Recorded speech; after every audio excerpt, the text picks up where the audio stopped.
little bit about your history with Boca Raton Police. Well, I started about 13 years ago as the chief here in Boca Raton. You know, we said from the outset that it was going to be about the department and moving the department along. There's a long history before my tenure here and an evolution of a very professional agency that dates back many years. So we realized, and I realized, my role is stewardship and to make sure that we continue to improve what already was a great department. And I'm excited for the department moving forward and all the growth opportunities that exist in the future. When you were looking around and looking for police jobs, what drew you to Boca Raton? Well, I worked in Boca Raton a few years before I actually came back. So I recognized that this is one of the finest cities around, and that's what attracted me back. It's not strictly what's about the police department. It's about a larger community, the support you receive from your citizens, the council, the management team. There's really nothing better than Boca.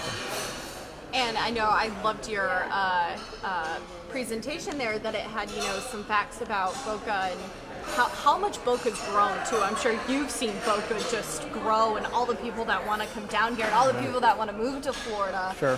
What's something that you've really focused on in your tenure here that you feel you can proudly walk away from and say, this is what I did while I was chief? Well, we've seen considerable change in the city over the last 13 years, but really what's fundamental is maintaining a quality of life that our citizens have come to expect over the years, and I think we've maintained that quality of life. There's several indicators that show the success of the department and this group of individuals, to include a very low crime rate. We're down 26% over the last 13 years as far as crime is concerned.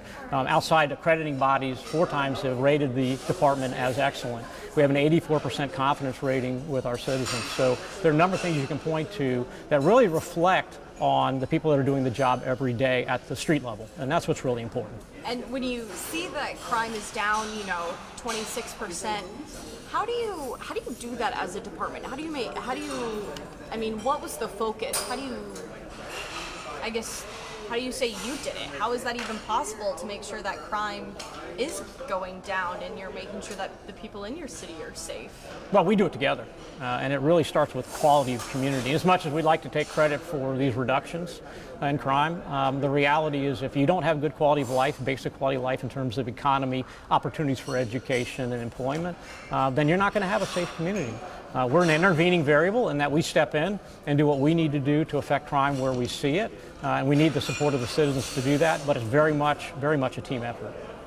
And so, retirement, any idea what your plans are next? Are you announcing what your plans are next? Well, I've accepted a position with the school district and anticipate working with them and fitting into part of that team. It's nothing that I've talked a lot about because I need to get there and find out what my role is going to be as part of a team there at the district. Venturing into schools, any reason you're going into the school district side of things? Is there a drive or something in that? I started my career as a sheriff's deputy and performed in a number of roles there. I was a school resource officer for 3 years working in schools in Gainesville, so it's been in my blood for some time. Fundamentally, let's make sure that our schools are safe. I was just about to ask, school safety has been such a hot topic, especially what happened, as we mentioned, in Parkland during, just 2 years ago here. Yeah, it's almost 2 years, which seems crazy. You're going to venture into taking here. Do you hope you can take some of your experience as chief and add it into there and maybe add some of that expertise into the school district? Yeah, there's a lot that obviously all of our staff and our members bring to the table. I'm hoping I'm able to add to that to a certain degree. But it's a different learning curve. It's a different environment. There's a lot of focus on prevention, intervention, and diversion as part of what they do over there at the district. So again, a lot of it is going and learning, keeping an open mind, adapting quickly to that learning curve, and hopefully making the team successful.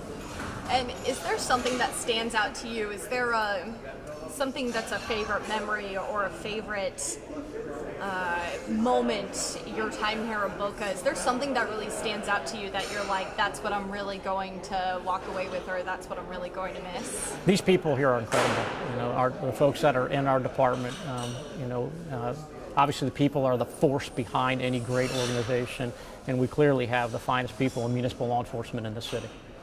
Just the people? Absolutely.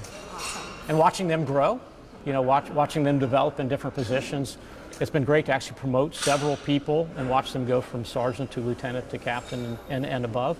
And to see that development and watch people grow and to watch the professionalism and the level of service they provide, that's the most gratifying part of the job. Yeah.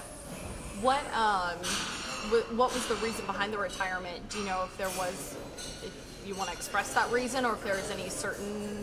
Well, identify this opportunity to help the district, and, Gotcha. I think that was the motivating factor. What's really neat is we're transitioning an agency in terms of leadership that is in a great position. I've talked before about the key indicators that demonstrate the quality of this organization. So what we see in the future is nothing but things getting better, leaving on a very positive note and watching this department to continue to grow and excel.